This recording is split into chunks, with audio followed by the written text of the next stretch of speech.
Og så leder det os videre til evalueringsfasen, fordi at det er noget, man gør løbende.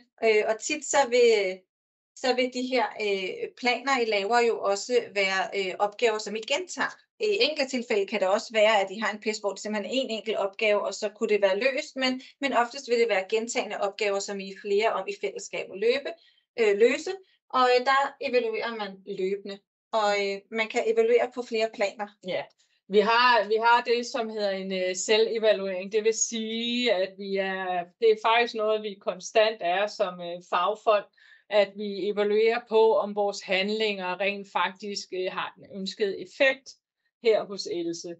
Hvis det ikke har den ønskede effekt, så skal vi jo ind og tilrettelægge nye måder at handle på. Det skal selvfølgelig gøres i samarbejde med Else. Men den her selvevaluering er enormt vigtig og kan benævnes som en egen refleksion. Så den SMART-model, som Freja lige har gennemgået, der ligger faktisk sådan lidt i SMART-modellen, at man skal evaluere. Det er der, hvor vi lige snakkede om, at der også er delmål. Og de her delmål, det kan jo være, at det kunne godt være, hvis du har smerter i dag på 10, så kunne et delmål være om 3 dage, så er vi nede på 7. Og så om 6 dage, så er vi nede på 4, og så videre. Så vi har noget at gå ind og måle på.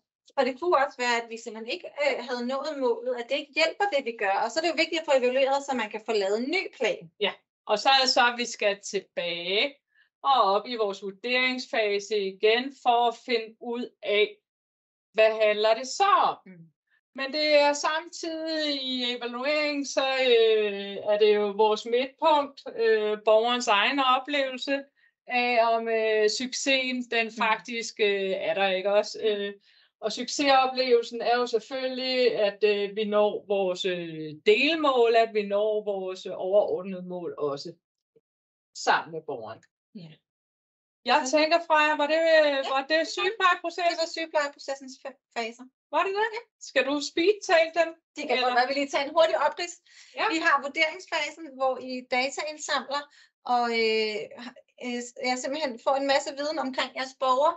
Så går vi videre til identifikationsfasen, hvor vi bruger jeres kliniske blik, jeres faglighed, jeres viden til at få tydeliggjort, hvad er der så for problemer her, ikke? Altså PES'er og ender ud i en sygeplejediagnose, hvad skal I tage af inde hos jeres borgere? Og så går I videre jo med planlægningsfasen, ikke? Hvor I laver smarten og tænker over, hvad er det for handlinger, vi kan udføre for at hjælpe borgeren med problemet. Og så udfører I de her handlinger, måske i samarbejde med jeres kollegaer, og så evaluerer I på dem hele tiden, hver gang I udfører noget. Yes. Det var sygeplejeprocessen. Tak for den gang. Ja, hej. Hej.